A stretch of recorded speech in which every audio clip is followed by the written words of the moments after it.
Amakimbirane hagati ya Israel na Iran ni inkuru ifite amateka maremare, impamvu zishingiye kuri politike, umutekano ndetse n'inyungu z'akarere ka Middle East. Ese ubundi byatangiye gute?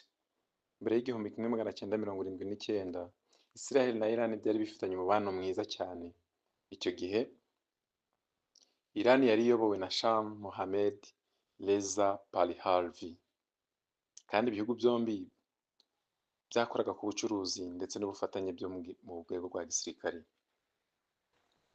Ariko ibintu byarahindutse cyane mu mwaka w'igihumbi kimwe magana cyenda mirongo irindwi n'icyenda, ubwo habaga revolution ya Iran igakuraho ubutegetsi bwa Shah, hakajyaho ubuyobozi bushya bwa kiyisilamu buyobowe na Ayatollah Rouhani Khomeini.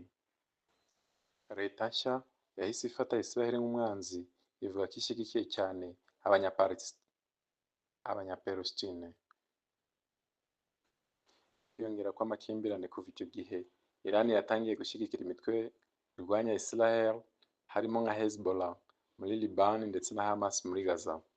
Israel nayo yatangiye gufata Iran nk'ikibazo gikomeye cy'umutekano, cyane cyane kubera gahunda ya Iran yo guteza imbere ikoranabuhanga rya nucleaire. Israel ivuga ko itifuza Iran ko yagira intwaro za nucleaire kuko bashyira ubuzima bwabo mu kaga. Amakimbirane hagati y'ibihugu akenshi abatabaye mu buryo butaziguye, ahubwo anyura mu bindi bihugu nka Syria, Lebanon ndetse na Gaza. Buri ruhande rushyigikira abafatanyabikorwa baryo, bigatuma habaho ibitero bya hato na hato hirya no hino nka cyber attacks n'ibikorwa ndetse by'ibanga. Ibi byatumye akarere ka Middle East kagira umutekano muke, kandi bigira ingaruka ku isi yose, cyane cyane ku bijyanye n'ibiciro by'amavuta n'umutekano mpuzamahanga. Ibihe bya vuba mu myaka ya 2020, umwuka wabaye mubi kurushaho. Habayeho ibitero by'indege zitagira abapilote, ibisasu bya misile n'ibikorwa byo guhangana byeruye hagati y'impande zombi. Nubwo hakomeje kuba ibiganiro bya diplomasi mu ruhando mpuzamahanga, umubano uracyari mubi kandi ushobora gukomeza guteza impagarara mu karere. Impamvu nyamukuru za politiki n'imyumvire itandukanye ku byerekeranye n'uburenganzira bwa Israel kubaho, gahunda ya nucleaire ya Iran, gushyigikira imitwe irwanya Israel, irushanwa ry'ubutware n'inyungu mu karere ka Middle East. Bavandimwe, amakimbirane hagati ya Israel na Iran si ay'uyu munsi gusa, afite imizi mu mateka, muri politiki ndetse no mu nyungu z'akarere. Ariko icy'ingenzi kurusha byose ni uko intambara ndetse n'amakimbirane bigira ingaruka ku baturage basanzwe batabifitemo uruhare. Isi ikeneye amahoro, ibiganiro ndetse n'ubwumvikane kurusha uko ikeneye ibisasu bya kirimbuzi.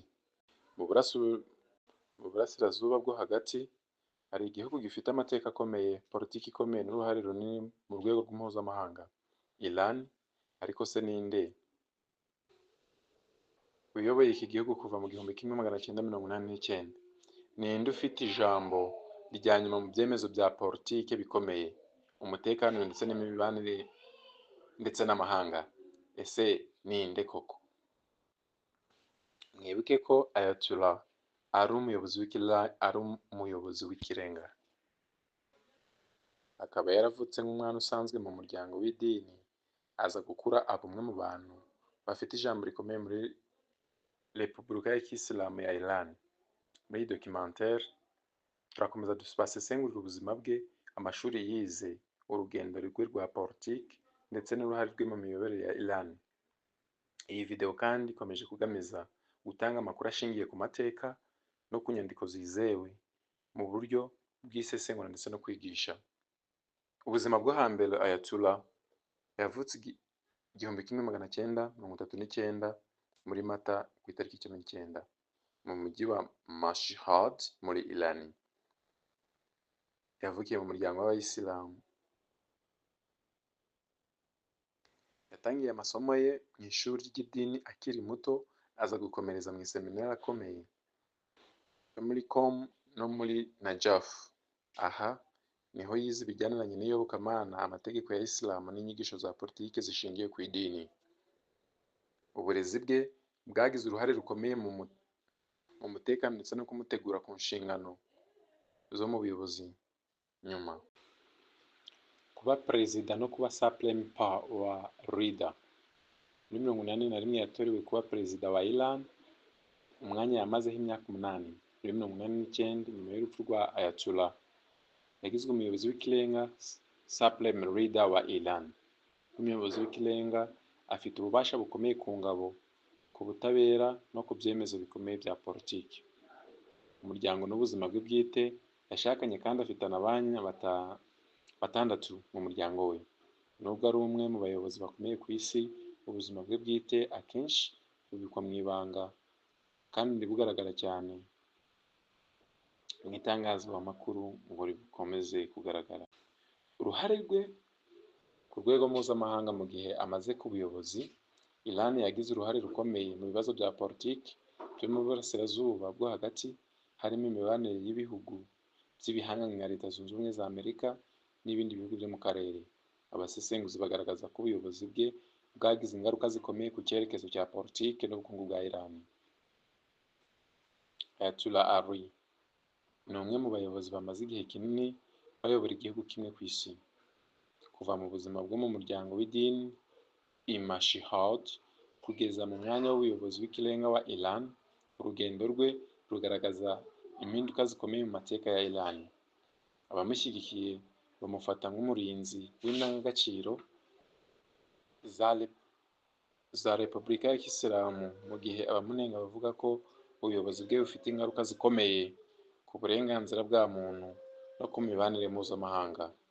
Nk'uko amateka bigaragaza, uruhare rwe ruzakomeza kwigwa no gusesengurwa mu mateka ya politiki y'akarere no ku rwego rw'isi. Inshuti muvandimwe, bakoze kubana natwe, ariko niba ari ubwa mbere dukurikiye, kanda subscribe, kanda na like, usangize iyi nkuru ya politiki bagenzi bawe kugira ngo babashe kumenya aho isi igeze n'amakuru mashya. Bakoze kubana natwe.